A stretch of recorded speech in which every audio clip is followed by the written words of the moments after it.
Hello students, in this video we are going to understand the classification of materials and intrinsic semiconductor materials. I once again welcome you to the exciting world of electronic devices and circuits. So in the previous video I have given introduction. I have discussed about 4 units and teaching learning practices. As part of the teaching learning practices, so today I'm going to explain materials, types of materials and classification of materials, followed by pure semiconductor material. There are several materials that are available in the nature. How do you categorize them? How do you classify them? Based on the conductivity property, we classify them into 3 types. The good conductors, the good conduction of electricity, the material which supports good conduction is known as conductors.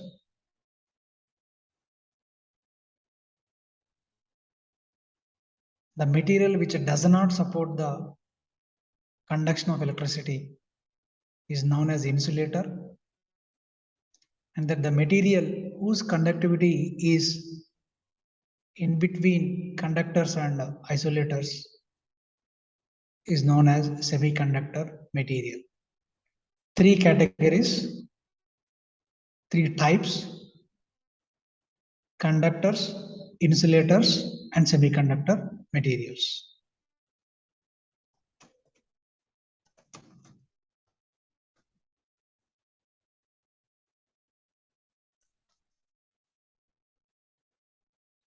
These are the lecture objectives. Lecture objective 1 is this lecture will develop students' knowledge on classification of materials. Lecture objective 2 is intrinsic and extrinsic semiconductor materials.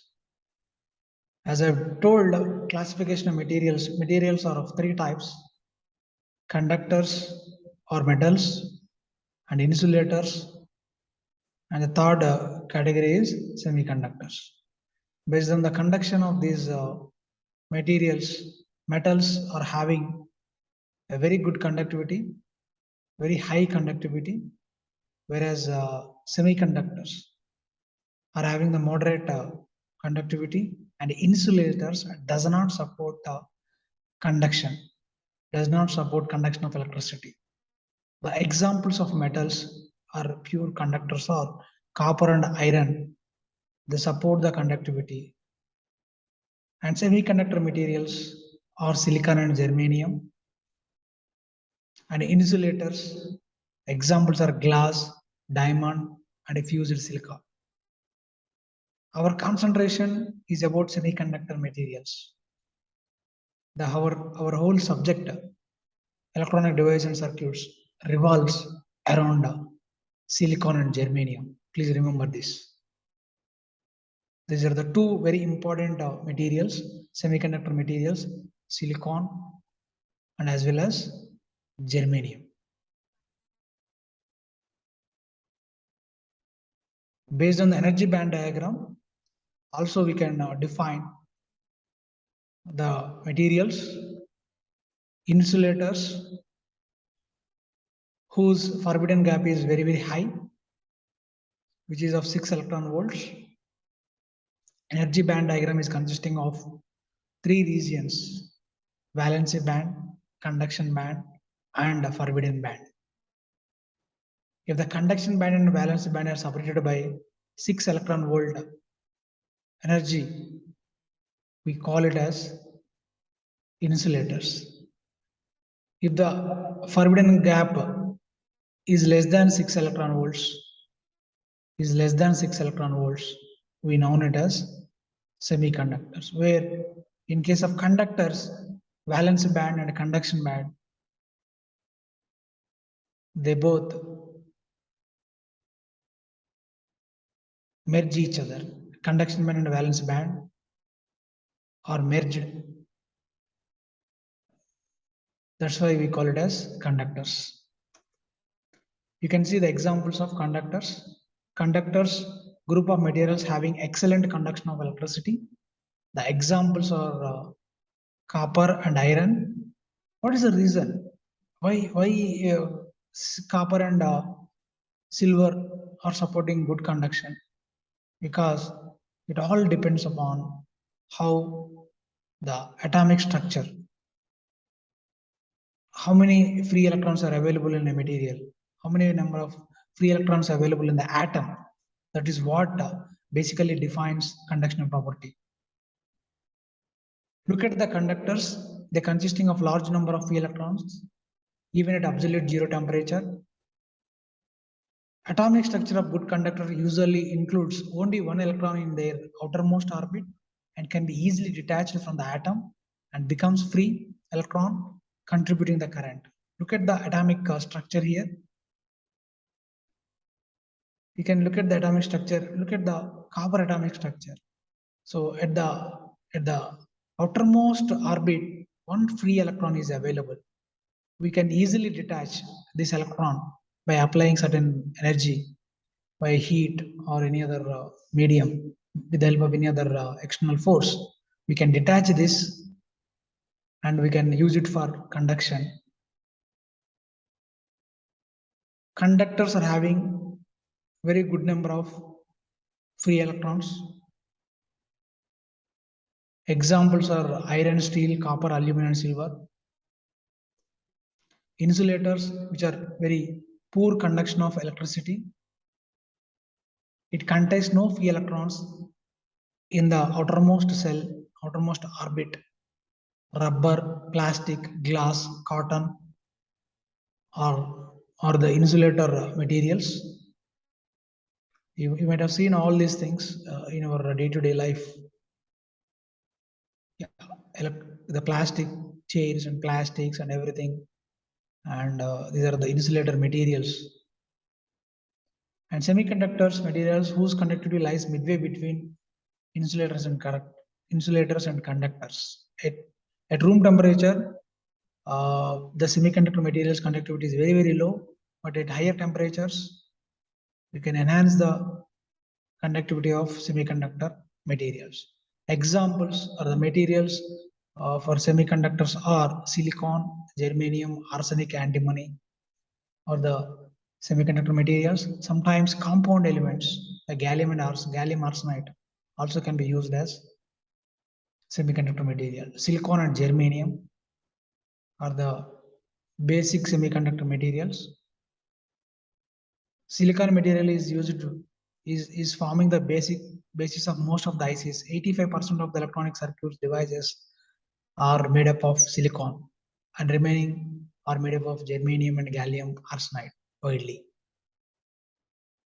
Need for semiconductors because in all the day-to-day life activities we use several electronic gadgets, calculator, mobile phones, CPU and television. These are all consisting of electronic circuits. To understand the concept of electronic circuits, behavior of the electronic circuits, first we should know semiconductor materials behavior. That's why this subject is a very important subject for electrical and electronics engineering students. So every gadget consisting of electronic devices, components such as diodes, transistors, FETs, all these electronic devices are made up of semiconductor materials and must have at least one PN junction. We'll look into that. What is PN junction? How it forms? How can we get the PN junction? To understand the operation of these devices, thereby functioning of the electronic circuits, it is necessary to study the semiconductor materials. Yeah, let us start from the very basic phenomena. What do you mean by atom? What it consisting of? atom will consisting of nucleus. This is the nucleus and orbits. Atom basically consists of electrons, protons, and neutrons. These are the fundamental particles of the universe. Electrons, neutrons, and protons are the fundamental particles of the universe. Protons or neutrons lies at the center of the nucleus, whereas electrons are revolving in the orbits. Look at this silicon atom. When you look at the electronic configuration, 1s2, 2s2, 2p6, 3s2, and 3p2 is the electronic configuration. 1s2 stands for, in the first orbit, you will have 2 electrons. 2s2, 2p6, it stands for, in the second orbit, 2s2, 2p6. There are 2 electrons in s2 and 6 electrons with respect to p6. So there are 8 electrons in the second orbit, and the third orbit, 3s2 and 3p2. So you will have 4 outermost electrons, 4 electrons revolving in the third orbit. 1s2, 2s2, 2p6, 3s2, 3p2. This is the electronic configuration. 1s2 stands for first orbit, you have 2 electrons. 2s2, 2p6 indicates in the second orbit you will have 8 electrons. 3s2, 3p2 indicates you are having 4 electrons in the third orbit. These are the identical in various elements. Why do various elements behave differently? Because depending upon their atomic structure, depending upon the number of electrons, and as well as depending upon the arrangement of these electrons, material behaves differently. As I told, conductors will have one electron at the outermost shell. That's why we can easily detach that from the atom, and we can use it for conduction. Semiconductor materials are having the conductivity property in between insulators and conductors. Difference in number of electrons from element to element is also differentiates the materials. Generally, number of electrons is equal to number of protons in neutral atom or atom in normal state. This number is called atomic number. You can look into this particular aluminum atomic structure and silicon atomic structure. Okay, and yeah, now we will look into what do you mean by energy of electrons. What do you mean by conduction band? What do you mean by valence band? What do you mean by forbidden gap? Every electron possesses 2 kinds of energies when they are rotating in the orbits. When the electrons are rotating in the orbit here, they will consisting of 2 energies. One is the kinetic energy. By virtue of their motion, they will have kinetic energy. By virtue on their position with respect to the nucleus, they will have potential energy. The electrons which are near to the nucleus have lowest energy, where the electrons or the orbits which are far away from the nucleus will have highest energy levels. Energies of electrons are represented by orbits. As per modern physics, only discrete values of energy is possible. Unit of electron energy is electron volts. 1 electron volt is equal to 1.6 into 10 to the power of minus 19 joules. You can clearly observe this. This is where this is a very basic concept. This is the nucleus. Protons and neutrons are available, and these are the orbits where electrons are rotating. The nearest the electrons or the orbits which are near to the nucleus will have lowest energy levels. That's why we call it as valence electrons or valency band or valency band energy levels, which are far away from the nucleus. Those are called as conduction orbits. Okay, they are the basis for conduction, which are far away from the orbits which are far away from the nucleus. The electrons far away from the nucleus, consisting of higher energy levels. Okay, the electron should move from lower energy level to higher energy level to contribute for the conduction of electricity. This is where the whole phenomena of semiconductor and whole electronic concept revolves around. Valence band will consisting of valence electrons, conduction band consisting of free electrons which contribute for the electricity. We apply certain energies to the atom or to the lattice, semiconductor material lattice, so that some electrons move from valence band or valence shell to the conduction band or the conduction shell. So that once they move from valence band or valence shell to the conduction band, they become free and they will contribute for the conduction. The energy of inner orbit electrons contains very small amount of energy, and the energy of valence orbit electrons contains large amount of energy. What happens when external energy is applied to the atom?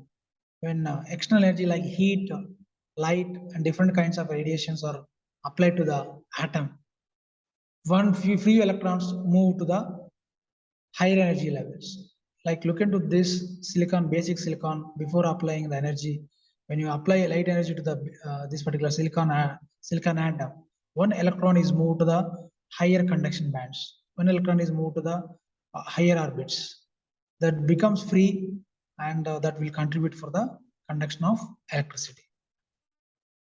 When external energy is applied, the energy of every electron is increased. Then electrons are jumped to higher energy levels. If that energy level is possible, valence electrons jump into conduction orbit and becomes free electrons.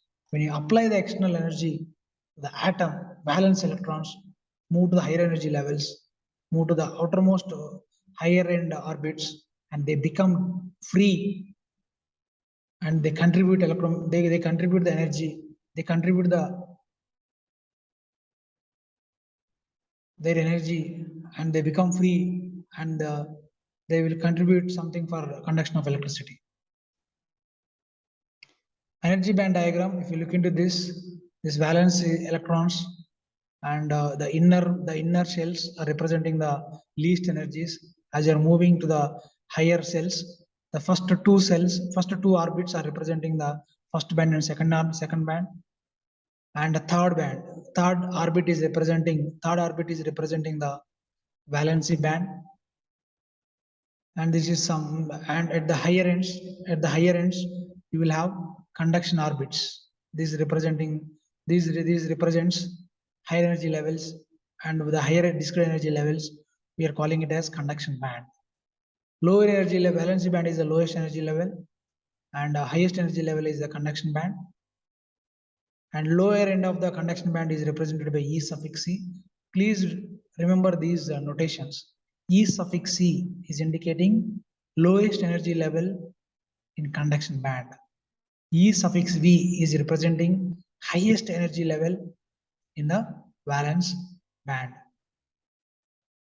When external energy is applied, these electrons from valence band move to the conduction band. They become free, and they will contribute for conduction of electricity. The highest energy level in valence band. This is the valence band. Highest energy level is E suffix B. And lowest energy level in the conduction band is represented as E suffix C. This is what we call it as energy band diagram. Energy band diagram is generally for lattice, which consisting of valency band, conduction band, this forbidden band. This region where there is no electron exists, then we call it as forbidden energy gap. For conductors, the conduction band and valence band, they merge each other. And for insulators, conduction and valence band are separated by higher forbidden gap, highest forbidden gap, 6 electron volts. For semiconductors, this forbidden gap is 1 electron volt to 2 electron volt, depending upon the material. Classifications of semiconductor materials. Semiconductor materials are basically divided into intrinsic semiconductors or pure semiconductors, silicon and germanium, and extrinsic semiconductors or impure semiconductors. We call it as P-type semiconductor and N-type semiconductor. Intrinsic means or pure means pure form of semiconductors. When we add certain impurities to the pure form pure form of silicon and germanium, we will obtain extrinsic semiconductor. Intrinsic semiconductor have lower conduction current. Once we dope with impurities, we can enhance the conduction current. Consider this is the phosphorus material which is having less than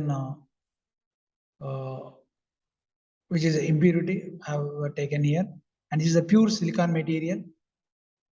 This is a pure silicon material, and this is actually lattice which consisting of 100 million parts of silicons here. 100 million atoms are there in this particular silicon lattice. And criteria for purity is this: out of 100 million atoms, only one impurity may be existed. Impurities are very, very low in pure semiconductor material. We call it as intrinsic semiconductor material. Pure form of semiconductor material is called as intrinsic semiconductor material. What is the need for intrinsic semiconductor material? All the electronic devices, electronic circuits are made up of intrinsic semiconductor materials, silicon and germanium, the gun diode, LED, spin diodes, whatever we call Schottky diode, Zener diode. These are all made up of intrinsic semiconductor materials. The number of atoms in solid silicon is 5 into 10 to the power of 2, 22 atoms per cubic centimeter.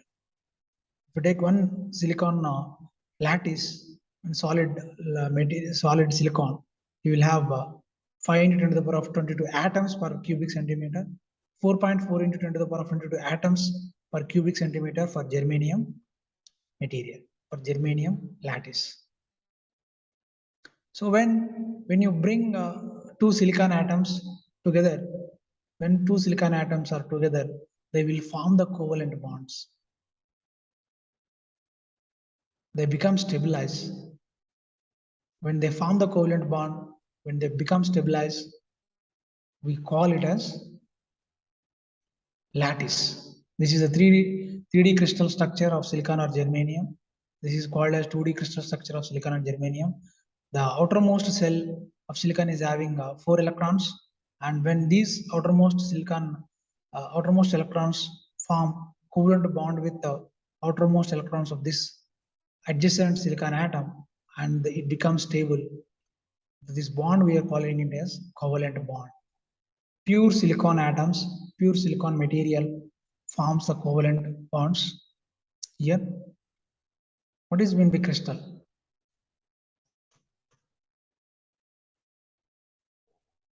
Yeah. Generally, we represent silicon atom with +4 with 4 outer electrons here. These 4 are representing, this is the outermost orbit. We are having 4 electrons in the outermost orbit. And when in pure semiconductor lattice silicon material, these are not connected each other. Okay, they are individual silicon atoms. These are all individual silicon atoms. When they form the covalent bond, we call it as lattice. Okay, you can observe this. These 4 electrons forms covalent bond with the. You can look at the center atom. These 4 electrons are forming covalent bond with adjacent 4 electrons, and they become this bond. We calling it as covalent bond. They become very stable, and it doesn't contribute any current. There are no free electrons here because everybody are in the bond. What should we do here? We should apply some external energy, external force, heat or light, so that these bonds will break and electrons will move to the higher energy level, that is conduction band, and they will become free and they will contribute for conduction of electricity. Pure silicon material having very low conduction property. Their conductivity is very, very low because they are forming covalent bonds. Okay, and here this is a 2D structure, 2D crystal structure of silicon or germanium material. Silicon and germanium materials. Silicon atomic number is 14, germanium is 32. The outermost cell for having 4 electrons for both silicon and as well as germanium. Outermost cells are having 4 electrons. when you take silicon material, silicon crystal, the adjacent silicon material side by side, atoms side by side, they form the covalent bond. Mutual sharing of breakfast, like mutual sharing of electrons, they form very stable bond, and they cannot contribute anything free electron for the conduction of electricity. Then what should we do? What should we do? We have to apply certain force, certain additional force, so that we can get the free electron for conduction. Atoms are bonded together using the covalent bonds in this pure intrinsic semiconductor materials. Uh, they are forming the covalent bonds, and that is the reason they are very much stable. Covalent bond, it is a binding force between the neighboring atoms formed by mutual sharing of valence electrons of neighboring atoms. Each atom acquires 8 valence electrons in its valence orbit, and it becomes stable by forming the covalent bond. And then you can look into this energy band diagram of silicon lattice. Silicon lattice. Yeah, here this is a valence band. All the electrons are existing in the valence band. Outermost orbit electrons are existing in valence band, and in the conduction band, as of now, there are no free electrons because they are all in the covalent bond. There are no free electrons. Okay, they are in the conduction band. There are no free electrons. What is EC? EC stands for lowest energy level in the conduction band. EV stands for highest energy level in the valence band. The silicon and germanium, the forbidden energy band for silicon is 1.2 electron volts at absolute temperature. The forbidden energy gap for germanium is 0.785 electron volts at absolute temperature. When the temperature is at room temperature, it is 1.1 electron volt for silicon, 0.72 electron volts for germanium. This forbidden energy band gap.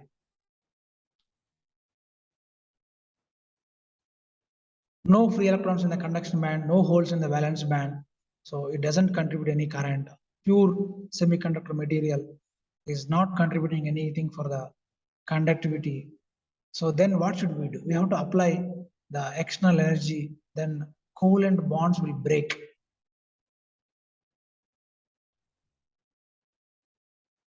Valence electrons in weak covalent bonds break their covalent bonds and become free electrons, and they move randomly throughout the crystal.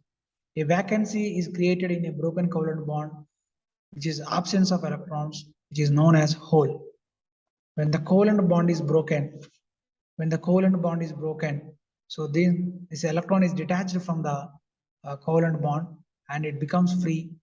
And the absence of electron, here the absence of electron in the covalent bond, after breaking the covalent bond, the absence of electron, we call it as hole. The free electron are existed in the conduction band, and these holes are existed in the valence band. These electrons, free electrons in the conduction band, holes in the valence band, they contribute uh,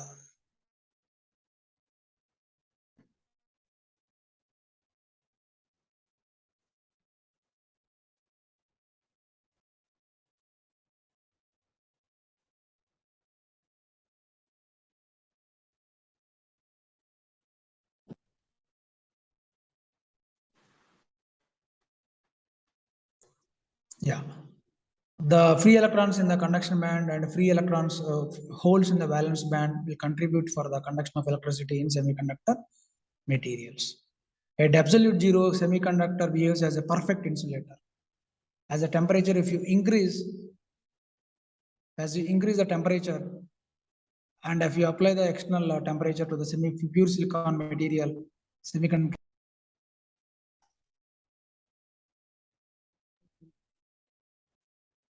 free electrons will be available in the conduction band. Absence of electrons, which we call it as holes, are existing in the valence band. These will contribute the conduction of electricity. And now we can see When the bond is broken, the free electrons is moved to from the electron from valence band. Basically, when they form the covalent bond, electrons are exist in the valence band. When the external force is applied, the bonds will broke.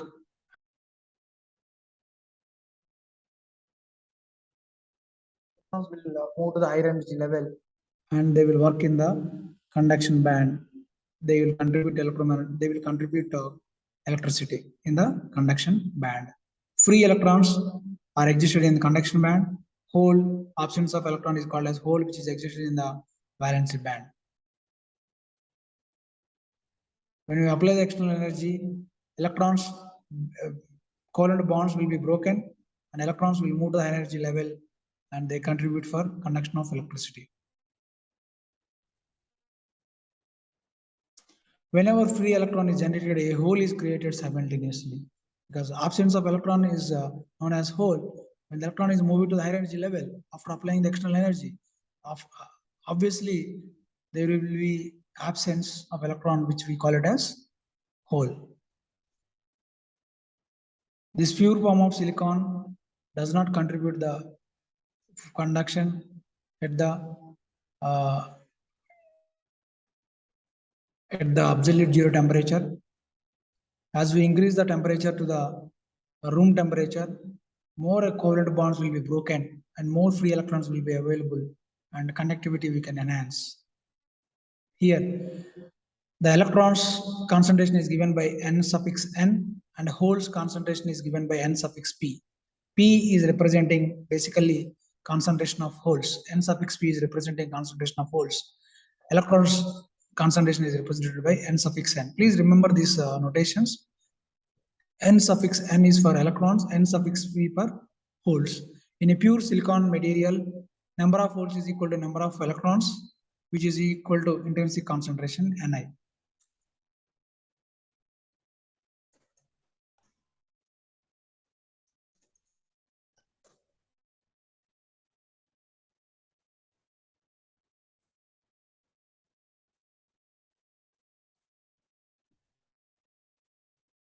At higher temperature, large number of covalent bonds are broken and more number of electrons are available in the conduction, and they will contribute for the conduction of electricity. 1.5 into 10 to the power of 10 free electrons are generated in conduction band. As similarly, the same number of holes are also generated in the valence band. Conductivity of intrinsic semiconductor will increase with the temperature. As we increase the temperature and more electron hole pairs are generated, more number of electron hole pairs are generated, and more conduction is possible if you increase the temperature. But if you increase beyond certain level, then also the semiconductor material behaves like an insulator, because at higher temperatures, semiconductor materials behaves like insulator. At lower temperature, also they behave like insulators. At the room temperature, at certain temperature levels, they works like a conductors.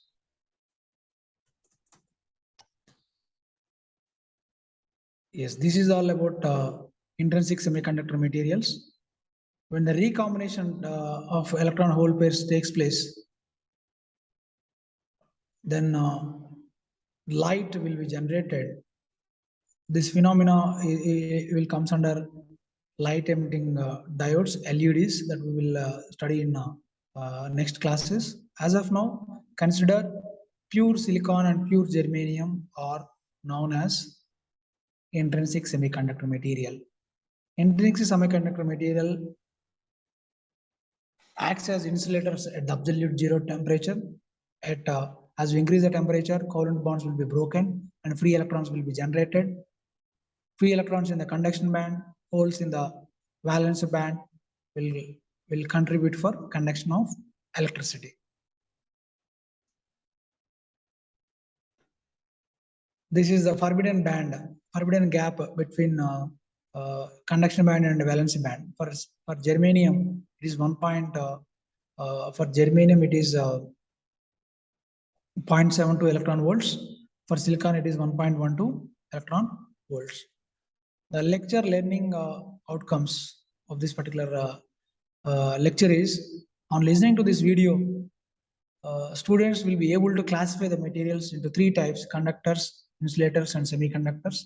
Conductors, which is having a higher conductivity property, and insulators, which doesn't have any conduction property. Semiconductors, whose conductivity is between conductors and insulators.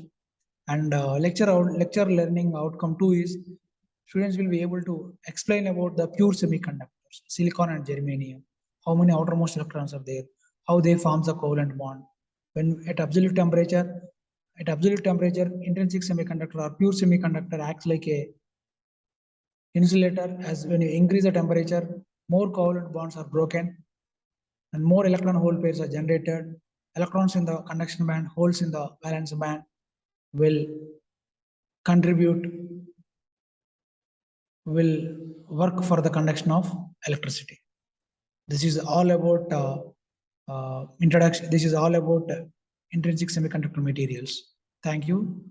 And in the next video, the next lecture, we'll discuss about extrinsic semiconductor materials. By adding certain impurities to the intrinsic semiconductor materials, we enhance the conduction property of semiconductor materials. The process of adding extrinsic semiconductor materials, the process of adding impurities to the pure semiconductor material is known as doping.